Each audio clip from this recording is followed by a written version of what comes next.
pentabisan Harun dan anak-anaknya. Tuhan berfirman kepada Musa, "Panggillah Harun dan anak-anaknya bersama-sama dengan dia, dan ambillah pakaian-pakaian minyak urapan dan lembu jantan korban penghapus dosa, 2 domba jantan dan bakul berisi roti yang tidak beragi. Lalu suruhlah berkumpul segenap umat ke depan pintu kemah pertemuan." Musa melakukan seperti yang diperintahkan Tuhan kepadanya. Lalu berkumpullah umat itu di depan kemah pertemuan. Berkatalah Musa kepada umat itu, "Inilah firman yang diperintahkan Tuhan untuk dilakukan." Lalu Musa menyuruh Harun dan anak-anaknya mendekat, dan dibasuhnyalah mereka dengan air. Sesudah itu dikenakannya kemeja kepadanya, diikatkannya ikat pinggang, dikenakannya gamis, dikenakannya baju efod, diikatkannya sabuk baju efod, dan dikebatkannya sabuk itu kepadanya. Dikenakannya tutup dada kepadanya, dan dibubuhnya di dalam tutup dada itu Urim dan Tumim. Kemudian ditaruhnyalah serban di kepalanya, dan di atas serban itu di sebelah depan ditaruhnyalah patam emas, yakni jamang yang kudus, seperti yang diperintahkan Tuhan kepada Musa. Musa mengambil minyak urapan, lalu diurapinyalah kemah suci serta segala yang ada di dalamnya, dan dikuduskannya semuanya itu. Dipercikannyalah sedikit dari minyak itu ke misbah 7 kali, dan diurapinya misbah itu segala perkakasnya dan juga bejana pembasuhan serta alasnya untuk menguduskannya. Kemudian dituangkannya sedikit dari minyak urapan itu ke atas kepala Harun, dan diurapinyalah dia untuk menguduskannya. Musa menyuruh anak-anak Harun mendekat, lalu dikenakannya kemeja kepada mereka, diikatkannya ikat pinggang, dan dililitkan dastar seperti yang diperintahkan Tuhan kepada Musa. Disuruhnyalah membawa lembu jantan korban penghapus dosa. Lalu Harun dan anak-anaknya meletakkan tangannya ke atas kepala lembu jantan korban penghapus dosa itu. Lembu itu disembelih, lalu Musa mengambil darahnya, kemudian dengan jarinya dibubuhnya darah itu pada tanduk-tanduk misbah di sekelilingnya, dan dengan demikian disucikanlah misbah itu dari dosa. Darah selebihnya dituangkannya pada bagian bawah misbah. Dengan demikian dikuduskannya misbah itu, dan diadakannya perdamaian baginya. Diambillah segala lemak yang melekat pada isi perut, rumbai hati, kedua buah pinggang serta lemaknya. Lalu Musa membakarnya di atas misbah. Tetapi lembu jantan itu dengan kulit, daging, dan kotorannya dibakarnya habis di luar perkemahan, seperti yang diperintahkan Tuhan kepada Musa. Kemudian disuruhnya membawa domba jantan korban bakaran. Lalu Harun dan anak-anaknya meletakkan tangannya ke atas kepala domba jantan itu. Domba itu disembelih, lalu Musa menyiramkan darahnya pada misbah sekelilingnya. Domba itu dipotong-potong menurut bagian-bagian tertentu. Lalu Musa membakar kepalanya dan bagian-bagiannya dan lemaknya, tetapi isi perut dan betisnya dibasuh dengan air. Lalu Musa membakar seluruh domba jantan itu di atas misbah. Itulah korban bakaran yang baunya menyenangkan, yakni suatu korban api-apian bagi Tuhan, seperti yang diperintahkan Tuhan kepada Musa. Kemudian disuruhnya membawa domba jantan yang lain, yakni domba persembahan pentabisan. Lalu Harun dan anak-anaknya meletakkan tangannya ke atas kepala domba jantan itu. Domba jantan itu disembelih, lalu Musa mengambil sedikit dari darahnya dan membubuhnya pada cuping telinga kanan Harun, pada ibu jari tangan kanan, dan pada ibu jari kaki kanannya. Musa menyuruh anak-anaknya mendekat, lalu membubuh sedikit dari darah itu pada cuping telinga kanan mereka, pada ibu jari tangan kanan, dan pada ibu jari kaki kanan mereka. Lalu Musa menyiramkan darah selebihnya pada misbah sekelilingnya.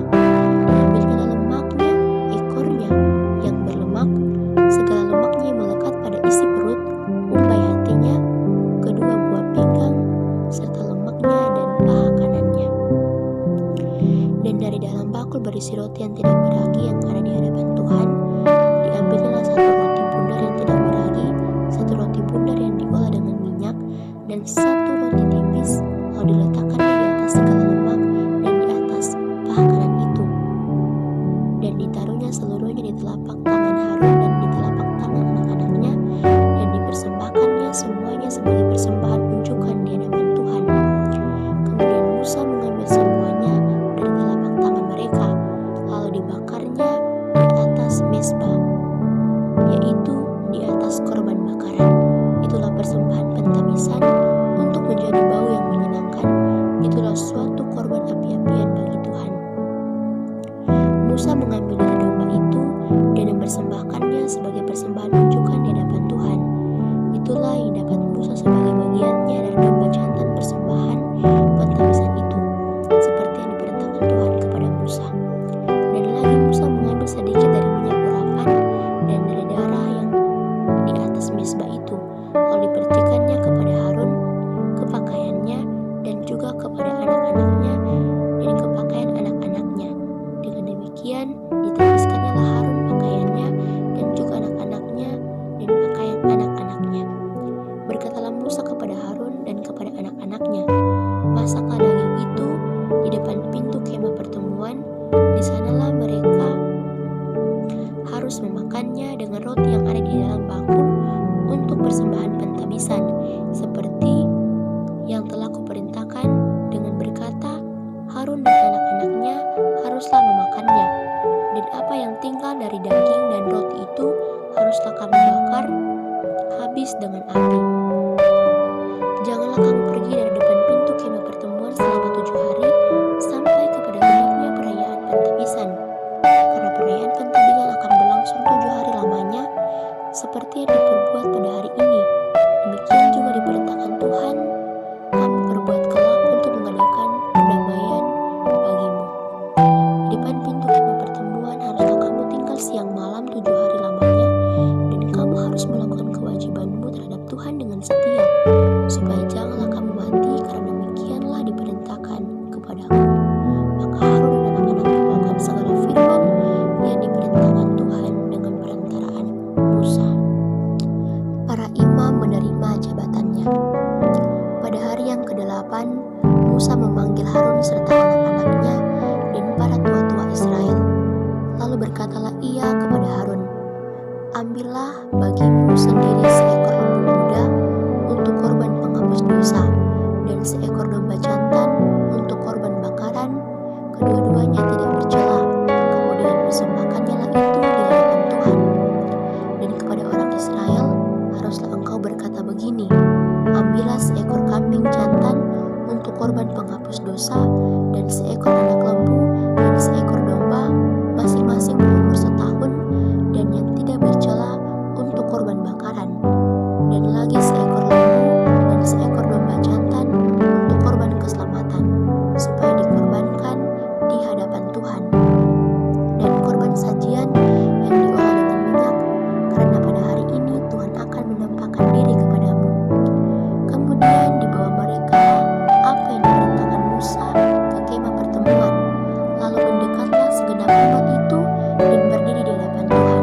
Kata Musa, inilah firman yang diperintahkan Tuhan kamu berbuat, agar kemuliaan Tuhan tampak kepadamu. Kata Musa kepada Harun, datanglah mendekat kepada mezbah, olahlah korban penghapus dosa dan korban bakaranmu, dan adakanlah perdamaian bagimu sendiri dan bagi bangsa itu. Sesudah itu, olahlah persembahan bangsa itu, dan adakanlah pendamaian bagi mereka seperti yang diperintahkan Tuhan. Maka mendekatlah Harun kepada mezbah, dan disembelihnyalah anak lembu yang akan menjadi korban penghapus dosa baginya sendiri. Anak-anak Harun menyampaikan darah lembu itu kepadanya, dan Harun mencelupkan jarinya ke dalam darah itu dan membubuhnya pada tanduk-tanduk mezbah. Darah selebihnya dituangkan pada bagian bawah mezbah. Lemak, buah pinggang, dan umbai hati dari korban penghapus dosa itu dibakarnya di atas mezbah, seperti yang diperintahkan Tuhan kepada Musa. Tapi daging dan kulitnya dibakarnya habis di luar perkemahan. Kemudian ia menyembelih korban bakaran, lalu anak-anak Harun menyerahkan darah korban itu kepadanya. Maka Harun menyiramkannya pada mezbah sekelilingnya. Juga diserahkan mereka lah kepadanya korban bakaran itu menurut bagian-bagian tertentu beserta dengan kepalanya, lalu dibakarnya di atas mezbah. Isi perut dan betisnya dibasuhnya dan dibakarnya dengan korban bakaran di atas mezbah. Sesudah itu dibawanya persembahan bangsa ke mezbah. Diambilnyalah kambing jantan yang akan menjadi korban penghapus dosa yang bagi bangsa itu, lalu disembelihnya dan dipersembahkannya sebagai korban penghapus dosa seperti yang pertama. Kemudian dibawanyalah korban bakaran ke mezbah dan diolahnya sesuai dengan peraturan. Selanjutnya dibawanyalah korban sajian dan diambilnya segenggam daripadanya, lalu dibakarnya di atas mezbah di samping korban bakaran pada waktu pagi. Ia menyembelih juga lembu dan domba jantan yang akan menjadi korban keselamatan bagi bangsa itu. Lalu anak-anak Harun menyerahkan darah korban itu kepadanya. Maka Harun menyiramkannya pada mezbah sekelilingnya. Tetapi segala lemak dari lembu dan dari domba jantan itu, yakni ekor yang berlemak, lemak yang menutupi isi perut, buah pinggang dan umbai hati, segala lemak itu diletakkan mereka di atas dada kedua korban itu. Lalu Harun membakar segala lemak itu di atas mezbah. Dada dan paha kanan itu dipersembahkan Harun sebagai persembahan unjukan di hadapan Tuhan, seperti yang diperintahkan Musa. Harun mengangkat kedua tangannya atas bangsa itu, lalu memberkati mereka. Kemudian turunlah ia setelah mempersembahkan korban penghapus dosa, korban bakaran, dan korban keselamatan. Masuklah Musa dan Harun ke dalam kemah pertemuan. Setelah keluar, mereka memberkati bangsa itu, lalu tampaklah kemuliaan Tuhan kepada segenap bangsa itu, dan keluarlah api dari hadapan Tuhan, lalu menghanguskan korban bakaran dan segala lemak di atas mezbah. Tatkala seluruh bangsa itu melihatnya, bersorak-sorai mereka, lalu sujud menyembah. Kematian Nadab dan Abihu. Kemudian anak-anak Harun, Nadab dan Abihu, masing-masing mengambil perbaraannya, membubuh api ke dalamnya, serta menaruh ukupan di atas api itu. Dengan demikian mereka mempersembahkan ke hadapan Tuhan api yang asin yang tidak diperintahkannya kepada mereka. Maka keluarlah api dari hadapan Tuhan, lalu menghanguskan keduanya sehingga mati di hadapan Tuhan. Berkatalah Musa kepada Harun, inilah yang difirmankan Tuhan kepada orang yang karib kepadaku, kunyatakan kekudusanku. Dan di muka seluruh bangsa itu akan kuperlihatkan kemuliaanku. Dan Harun berdiam diri. Kemudian Musa memanggil Misael dan Elsafan anak Uziel, paman Harun, lalu berkatalah ia kepada mereka, datang kemari, angkatlah saudara-saudaramu ini dari depan tempat kudus keluar ke perkemahan. Mereka datang dan mengangkatnya, mayat keduanya masih berpakaian kemeja keluar perkemahan seperti yang dikatakan Musa.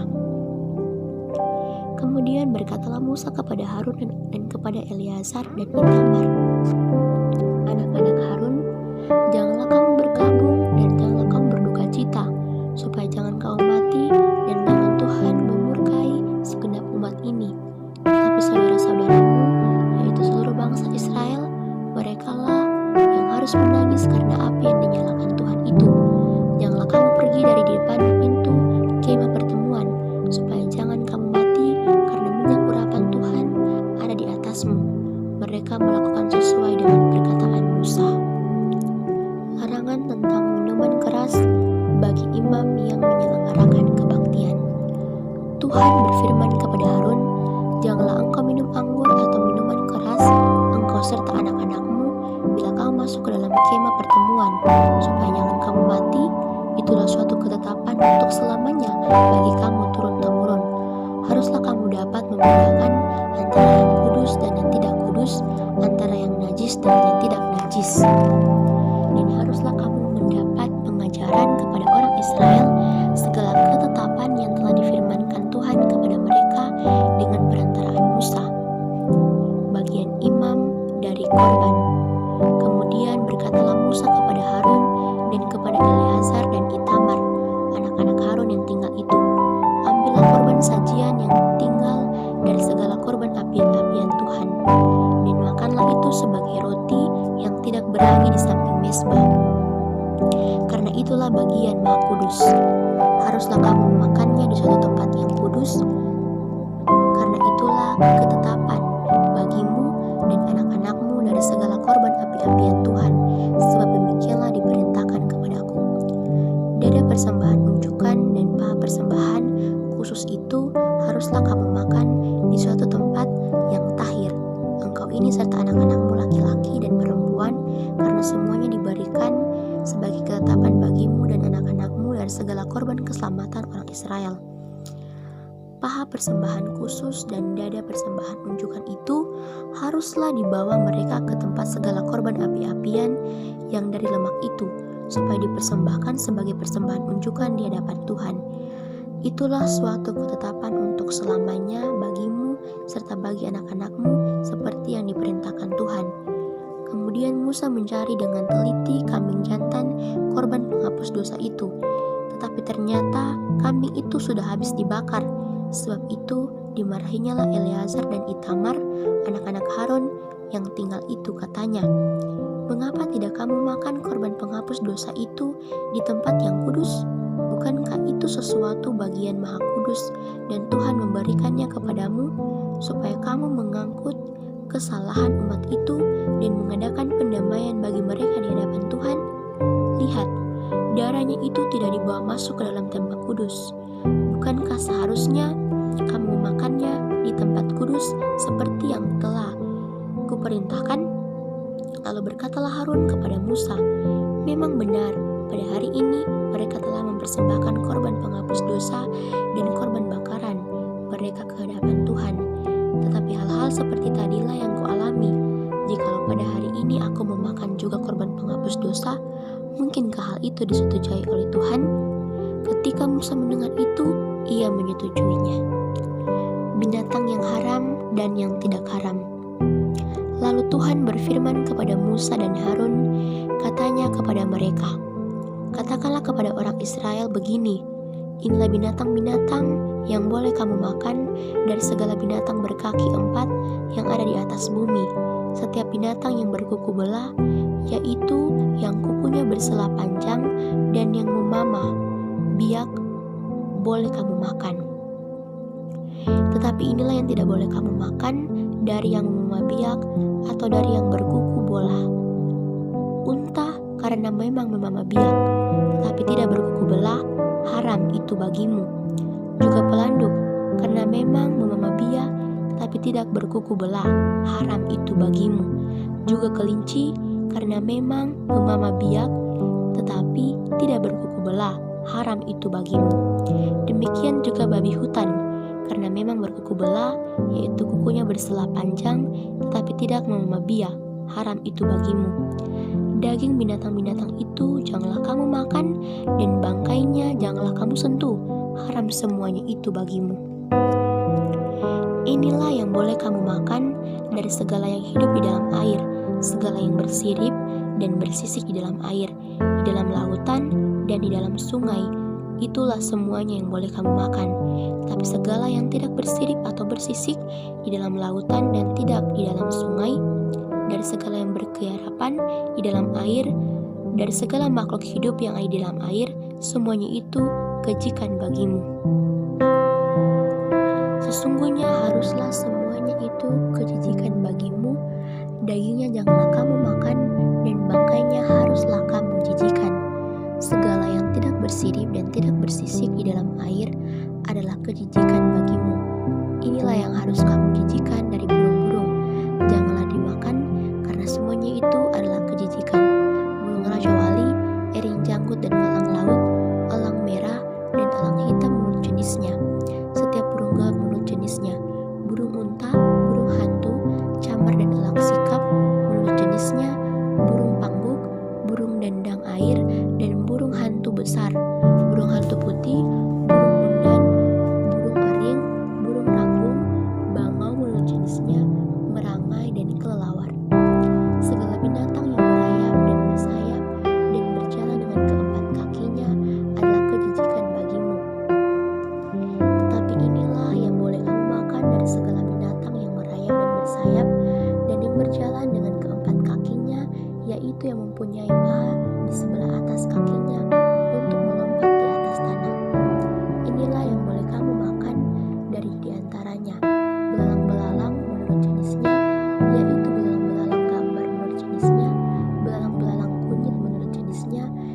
belalang-belalang padi menurut jenisnya. Selainnya segala binatang yang berayap dan yang bersayap dan yang berkaki empat adalah kejijikan bagimu. Semua yang berikut akan menajiskan kamu. Setiap orang yang kena kepada bangkainya menjadi najis sampai matahari terbenam. Dan setiap orang yang ada membawa dari bangkainya haruslah mencuci pakaiannya, dan ia menjadi najis sampai matahari terbenam, yakni segala binatang yang berkuku belah tetapi tidak bersela panjang dan yang tidak membawa biak, haram semuanya itu bagimu, dan setiap orang yang kena kepadanya menjadi najis. Demikian juga segala yang berjalan dengan telapak kakinya di antara segala binatang yang berjalan dengan keempat kakinya, semuanya itu haram bagimu. Setiap orang yang kena kepada bangkainya menjadi najis sampai matahari terbenam, dan siapa yang membawa bangkainya haruslah mencuci pakaiannya, dan ia menjadi najis sampai matahari terbenam. Haram semuanya itu bagimu.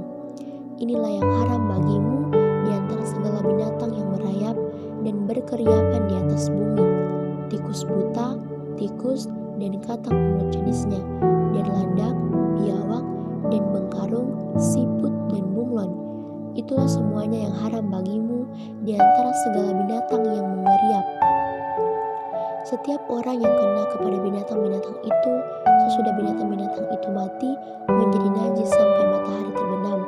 Dan segala sesuatu menjadi najis kalau seekor yang mati dari binatang-binatang itu jatuh ke atasnya, berbekas kayu apa saja, atau pakaian, atau kulit, atau karung. Setiap barang yang dipergunakan untuk sesuatu apapun haruslah dimasukkan ke dalam air dan menjadi najis sampai matahari terbenam, kemudian menjadi tahir pula. Kalau seekor dari binatang-binatang itu jatuh ke dalam sesuatu belanga tanah, maka segala yang di dalamnya menjadi najis, dan belanga itu harus dipecahkan. Dalam hal itu, segala makanan yang boleh dimakan kalau kena air dari belanga itu menjadi najis, dan segala minuman yang boleh diminum dalam belanga seperti itu menjadi najis. Kalau bangkai seekor dari binatang-binatang itu jatuh ke atas sesuatu benda, itu menjadi najis.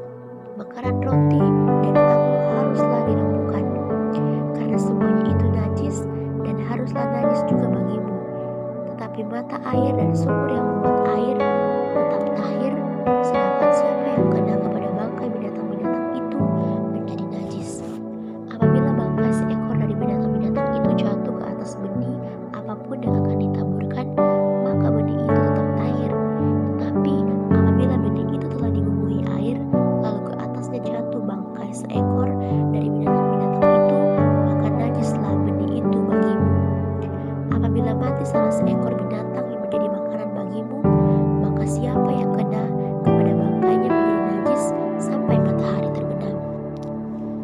Dan siapa yang makan dari bangkainya itu haruslah mencuci pakaiannya, dan ia menjadi najis sampai matahari terbenam.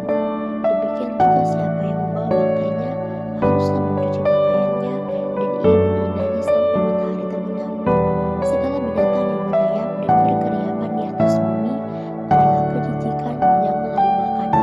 Segala yang merayap dengan perutnya, dan segala yang berjalan dengan keempat kakinya, atau segala yang berkaki banyak, semua yang termasuk binatang yang merayap dan berkeriapan di atas bumi, janganlah kamu makan, karena semuanya itu adalah kejijikan. Janganlah kamu membuat dirimu jijik oleh setiap binatang yang merayap dan berkeriapan, dan janganlah kamu menajiskan dirimu dengan semuanya itu, sehingga kamu menjadi najis karenanya. Sebab akulah Tuhan Allahmu, maka haruslah kamu menguduskan dirimu, dan haruslah kamu kudus, sebab aku ini kudus. Dan janganlah kamu menajiskan dirimu dengan setiap binatang yang mengeriap dan merayap di atas bumi, sebab akulah Tuhan yang telah menuntun kamu keluar dari tanah Mesir, supaya menjadi Allahmu. Jadilah kudus, sebab aku ini kudus. Itulah hukum tentang binatang berkaki empat, burung-burung, dan segala makhluk hidup yang bergerak di dalam air, dan segala makhluk yang menggeriap di atas bumi, yakni untuk membedakan antara yang najis dengan yang tahir, antara binatang yang boleh dimakan dengan binatang yang tidak boleh dimakan. Pentahiran sesudah melahirkan anak. Tuhan berfirman kepada Musa demikian, katakan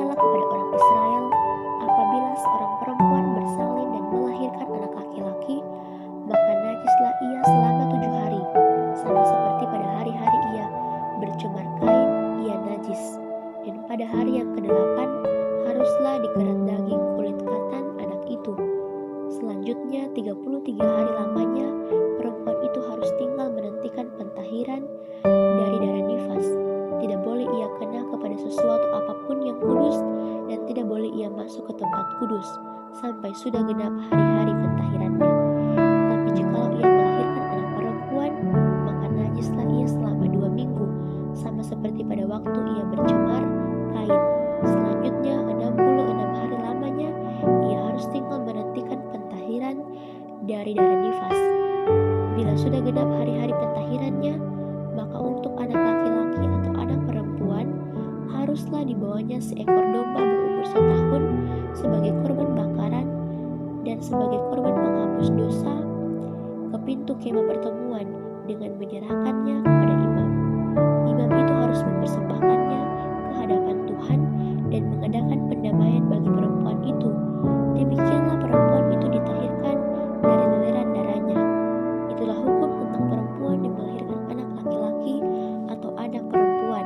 Tapi jikalau ia tidak mampu untuk menyediakan seekor kambing atau domba, maka haruslah ia mengambil 2 ekor burung tekukur atau 2 ekor anak burung merpati, yang seekor sebagai korban bakaran dan yang seekor lagi sebagai korban penghapus dosa. Dan imam itu harus mengadakan pendamaian bagi perempuan itu, maka tahirlah ia. Penyakit kusta. Tuhan berfirman kepada Musa dan Harun, apabila pada kulit badan seseorang ada bengkak atau bintil-bintil atau kanau yang mungkin menjadi penyakit kusta pada kulitnya, ia harus dibawa kepada Imam Harun atau kepada salah seorang dari antara anak-anaknya, imam-imam itu. Imam harus memeriksa penyakit pada kulit itu, dan kalau bulu di tempat penyakit itu sudah berubah menjadi putih dan penyakit itu kelihatan lebih dari kulit, maka itu penyakit kusta. Kalau imam melihat hal itu, haruslah ia menyatakan orang itu najis. Tetapi jikalau yang ada pada kulitnya itu hanya pada putih dan tidak kelihatan lebih dalam dari kulit, dan bulunya tidak berubah dan menjadi putih, imam harus mengurung orang itu 7 hari lamanya. Pada hari yang ke-7 haruslah ia memeriksa dia. Bila menurut penglihatannya penyakit itu masih tetap dan tidak meluas pada kulit, imam harus mengurung dia 7 hari lagi untuk kedua kalinya. Kemudian pada hari yang ke-7 haruslah imam memeriksa dia untuk kedua kalinya. Bila penyakit itu menjadi pudar dan tidak meluas pada kulit, imam harus menyatakan dia tahir. Itu hanya bintil-bintil. Orang itu harus mencuci pakaiannya dan ia menjadi tahir.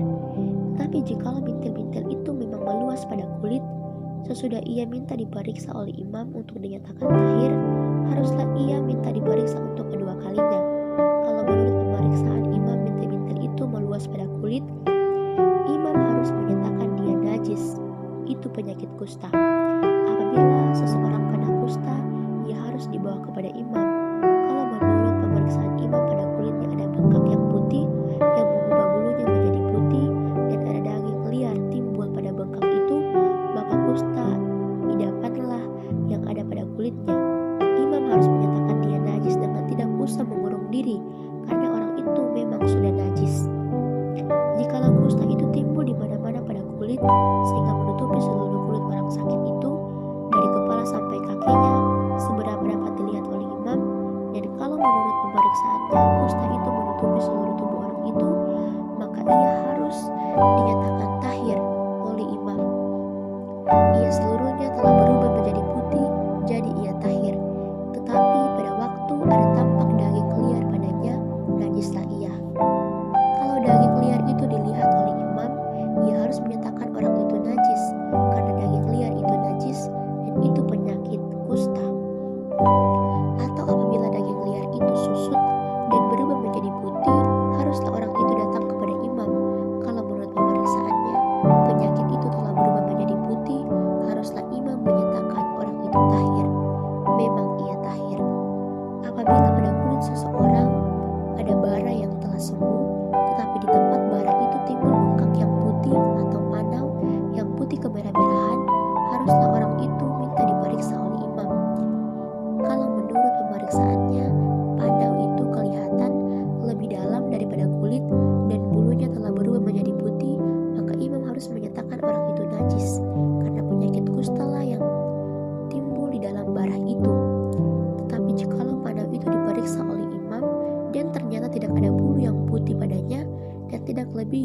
daripada kulit, malahan pudar, imam harus mengurung orang itu 7 hari lamanya. Dan jikalau panau itu memang meluas pada kulit, imam harus menyatakan dia najis. Itu penyakit kusta. Tapi jikalau panau itu masih tetap dan tidak meluas, maka itu bekas barah, dan imam harus menyatakan orang itu tahir.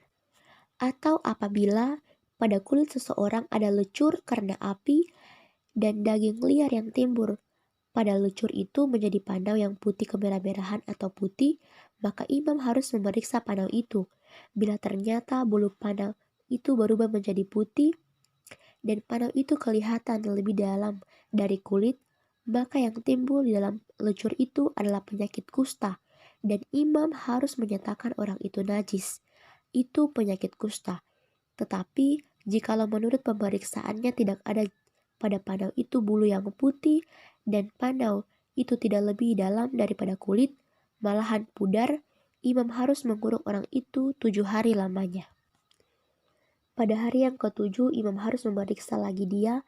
Jikalau panau itu memang meluas pada kulit, maka haruslah imam menyatakan dia najis. Itu penyakit kusta. Tetapi jikalau panau itu masih tetap dan tidak meluas pada kulit, malahan pudar, maka itu bengkak lecur, dan imam harus menyatakan dia tahir, sebab itu bekas lecur. Apabila seorang laki-laki atau perempuan mendapat penyakit pada kepala atau pada janggut, imam harus memeriksa penyakit itu. Bila itu kelihatan lebih dari dalam kulit dan ada padanya rambut halus yang kuning, maka imam harus menyatakan orang itu najis. Karena itu kudis kepala, yakni kusta kepala atau kusta janggut. Dan apabila menurut pemeriksaannya penyakit kudis itu tidak kelihatan lebih dalam dari kulit dan tidak ada padanya rambut yang hitam, maka imam harus mengurung orang yang kena penyakit kudis itu 7 hari lamanya. Pada hari yang ke-7, imam harus memeriksa penyakit itu. Bila ternyata kudis itu tidak meluas dan tidak ada rambut yang kuning padanya dan kudis itu tidak kelihatan lebih dari kulit, maka orang itu harus bercukur.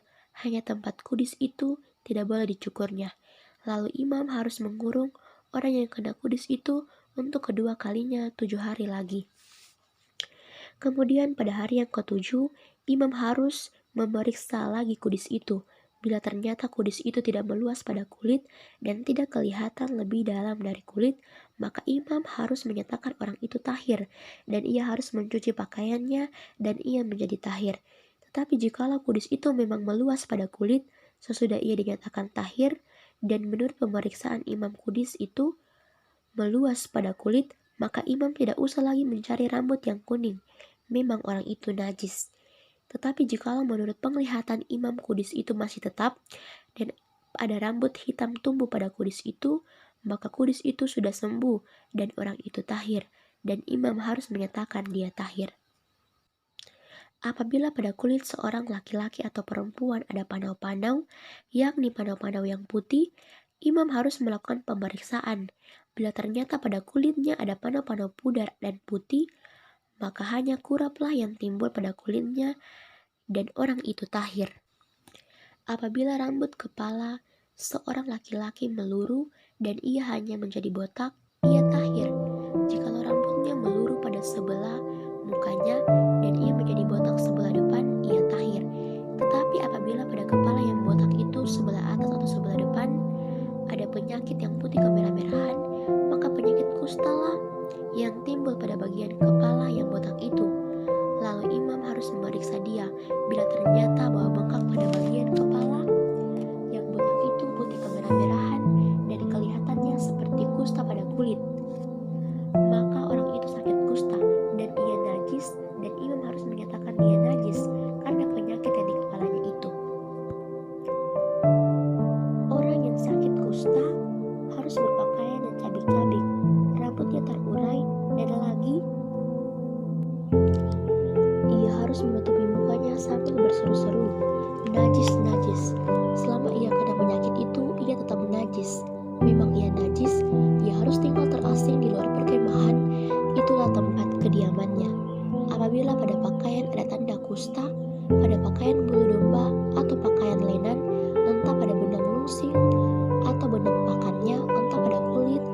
sesuatu barang kulit, kalau tanda pada barang-barang itu sudah kemerah-merahan warnanya, maka itu kusta. Hal itu harus diperiksakan kepada imam. Kalau tanda itu telah diperiksa oleh imam, ia harus mengasingkan yang mempunyai tanda itu 7 hari lamanya. Pada hari yang ke-7 ia harus memeriksa tanda itu lagi.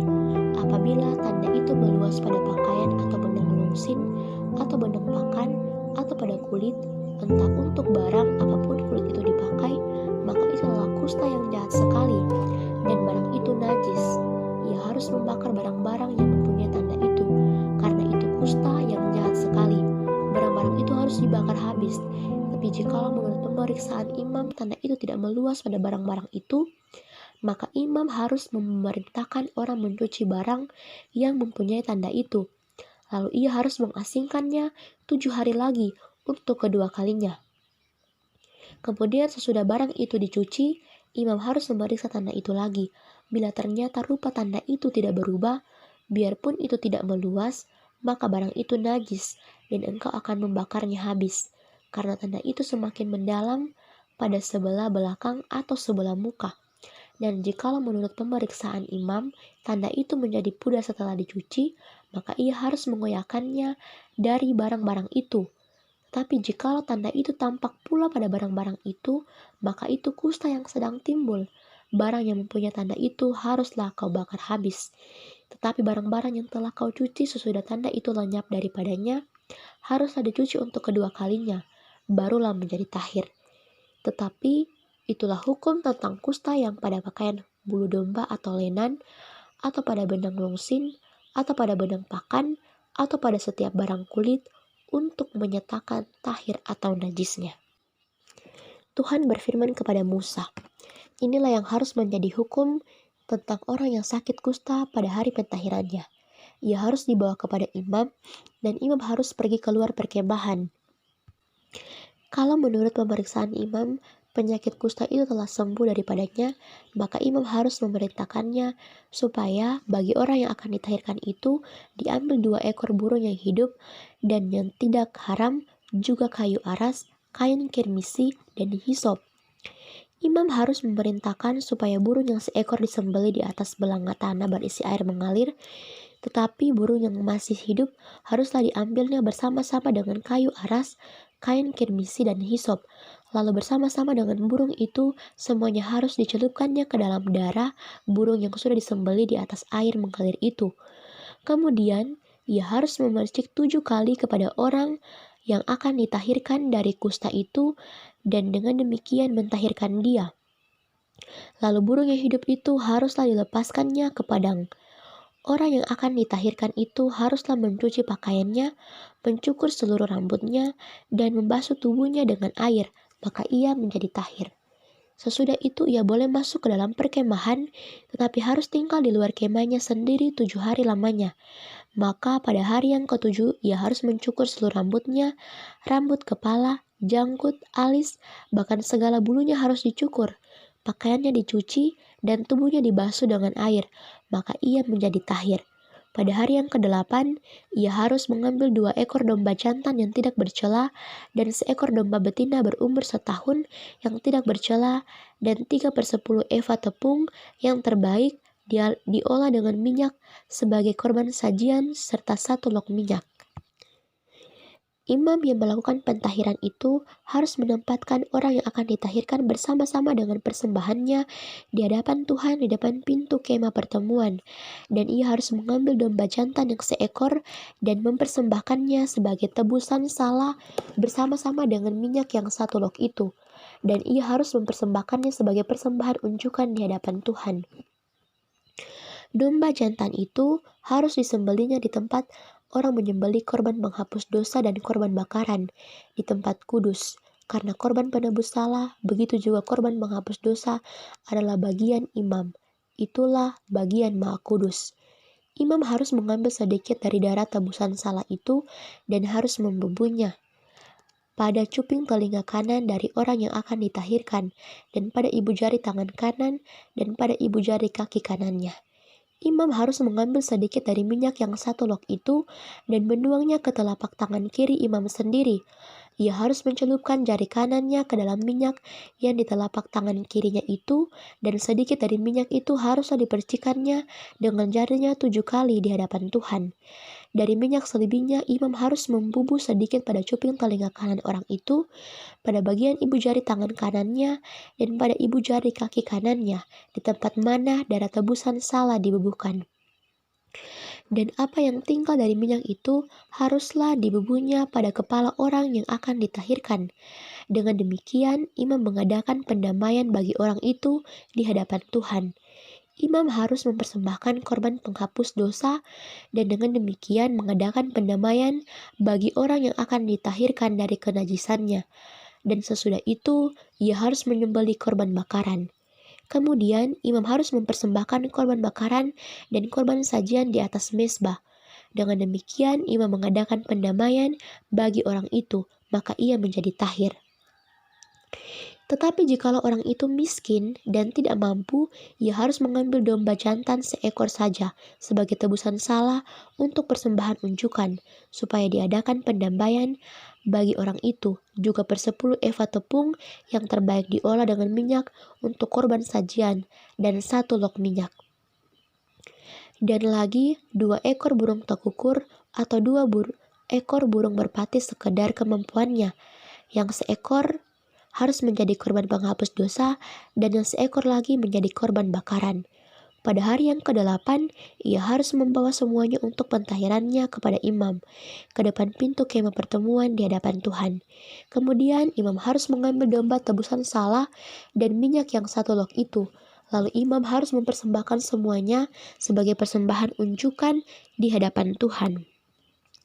Ia harus menyembelih domba tebusan salah, dan imam harus mengambil sedikit dari tebusan salah itu dan membubuhnya pada cuping telinga kanan orang itu dan pada ibu jari tangan kanan dan ibu jari tangan kanannya. Dan imam harus menuang sedikit dari minyak itu ke telapak tangan kirinya sendiri. Lalu sedikit dari minyak itu haruslah dipercikan oleh imam dengan jari kanannya 7 kali di hadapan Tuhan. Kemudian imam harus membubuh sedikit dari minyak itu pada cuping telinga kanan dari orang yang akan ditahirkan, pada ibu jari tangan kanannya dan pada ibu jari kaki kanannya, di tempat mana dibubuhi darah tebusan salah itu. Dan minyak selebihnya haruslah dibubuhnya pada kepala orang yang akan ditahirkan, supaya diadakan pendamaian bagi orang itu di hadapan Tuhan.